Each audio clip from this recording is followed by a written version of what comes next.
on it. It sounds like a good idea to me. The job that I'm doing out here is somewhat different from the job description I had before I came out. But what I'm actually doing is that I have responsibility for training for the children's residential establishments.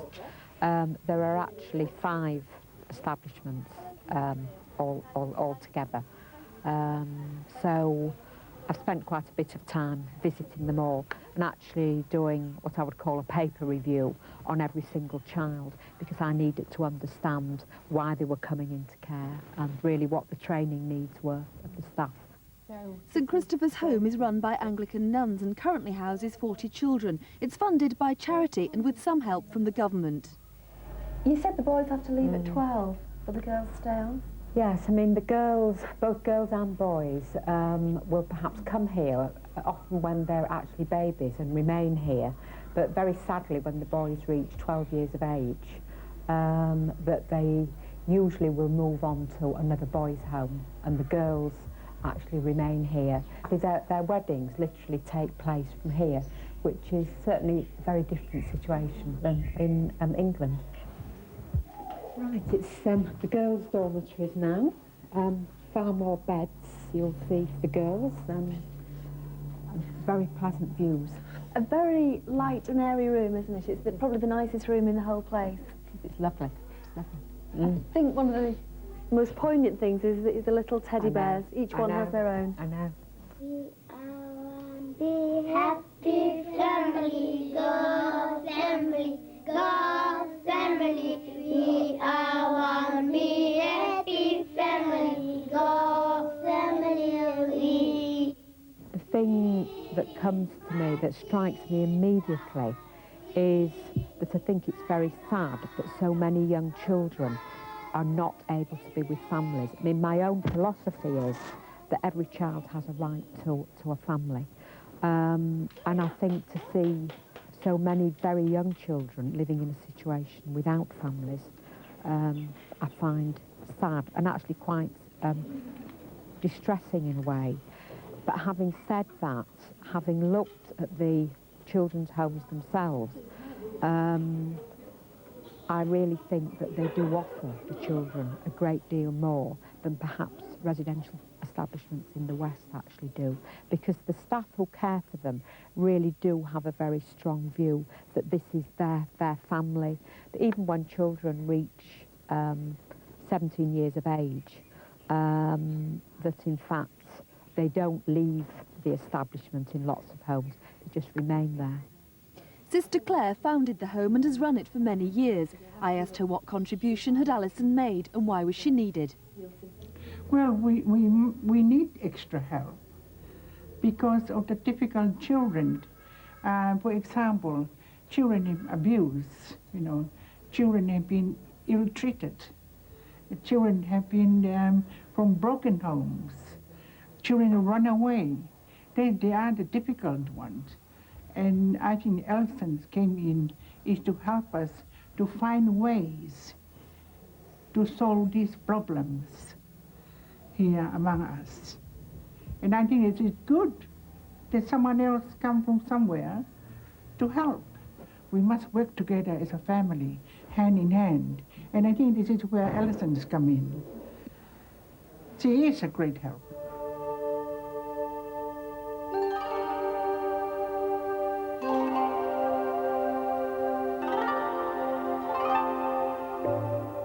At the end of long, hot days in the South Pacific, Julie, Alison and Yvette often meet for a drink. They had a pretty immediate social life as soon as they arrived, with other European and American aid workers on the island. All 3 have hectic social lives. This is a special party being held to bid farewell to a VSO field officer. The British ambassador, Michael Peart, and his wife Helena gave it at their home. Hello, very nice to meet you, Julie, very much. As a social worker, I've never been used to having an invitation to an embassy, British embassy party in Britain. And I wasn't thoroughly prepared for that before I came, and if I had been, I might have brought some more clothes. Is there anything you particularly miss about home? I thought I'd miss much more things than I do. It's the people that I miss. I miss my family, and I miss my friends. Well, I miss seagulls, actually. I mean, I know we're surrounded by sea, all the islands, and this is a big island, but we're on like a peninsula around Suva, and I just don't hear seagulls. And I used to love going down to Whitby and Robin Hood's Bay and Staithes, down the east coast, and just listening to those seagulls and maybe having a pint of real ale. A long way from a pint on the east coast, this is normality now for Julie and Yvette, the Saturday morning market in town where they do their weekly shop. A market speciality is this milky tea-like liquid. You can't refuse it. It's Kava, the national drink. Mildly hallucinogenic and very relaxing. Men in Fiji drink it throughout the day. It doesn't make you drunk, or so they say.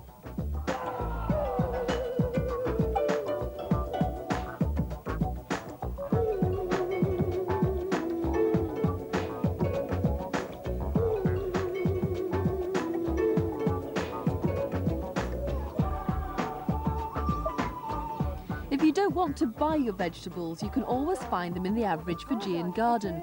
Julie and Yvette's garden resembles a tropical fruit and veg store. Pawpaws, and we take those down and have them for breakfast on a morning. Luxury. They sometimes try to cook local food with help from Lol, who lives in their house. First of all, our greens picked from a bush in the driveway. So these are the vegetables we're going to cook with our fish this evening, and you just take the young shoots from the top and then cook the leaves, and it's delicious. It's like spinach, and it's evidently very good for you. Round the other side of the house, coconut or lolo, essential in South Pacific food. There's a fair amount of hard work preparing it, though. This is going to take all night. I prepared this earlier. Now what, Lo? What do I do now?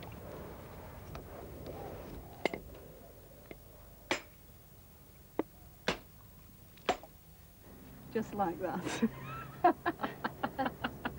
Brilliant. Oh.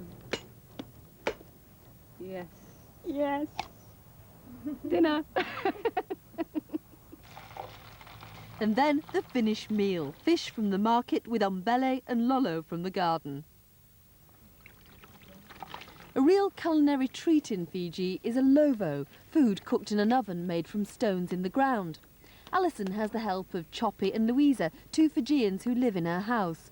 They create a special Sunday lunch for her, Julie, Yvette and her housemate Luciana. They have been wonderful with me, absolutely wonderful. I mean, they really took me in hand, helped with took a major part in cleaning the house out. And really, they identify with me and the house and the compound totally. So I must admit, I feel very, very spoilt about that, and just again think I've been very, very lucky that they were there at that particular point in time.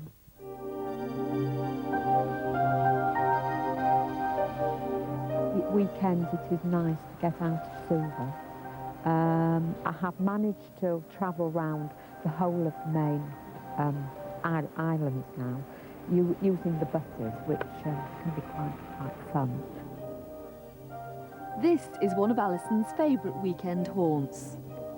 It's an absolutely idyllic setting. It isn't spoilt. You just go and laze on the beach, swim. I had my first go at snorkelling there the other week, managed to swallow about half of the Pacific Ocean, but I did manage to see a few things. Well, it certainly beats hoovering the house on a Saturday afternoon or doing the shopping. And it's midwinter.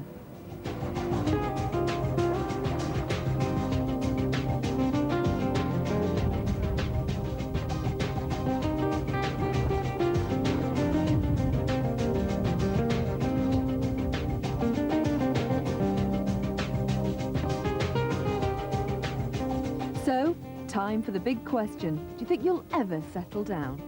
Well, I say I will. What I say is that after I've done sort of 2 years here and then 2 years hopefully in another country, that I'll go home and settle down and be a normal old lady at home, you see, but whether it will happen or not, I don't know. This is my first experience of working overseas, and it's wonderful. It's a marvellous experience. I'd recommend it. I just wanted to maybe give a bit back, but also gain a lot from it as well, which I am doing. Do you think you could be an inspiration to say other women who might think, oh, well, I can't do anything now? Anything else? Anything Well, more I different? think what I would say to that is that if you have got some dreams, go with those dreams, because I nearly didn't come, and now I just think that would have been awful if I hadn't come.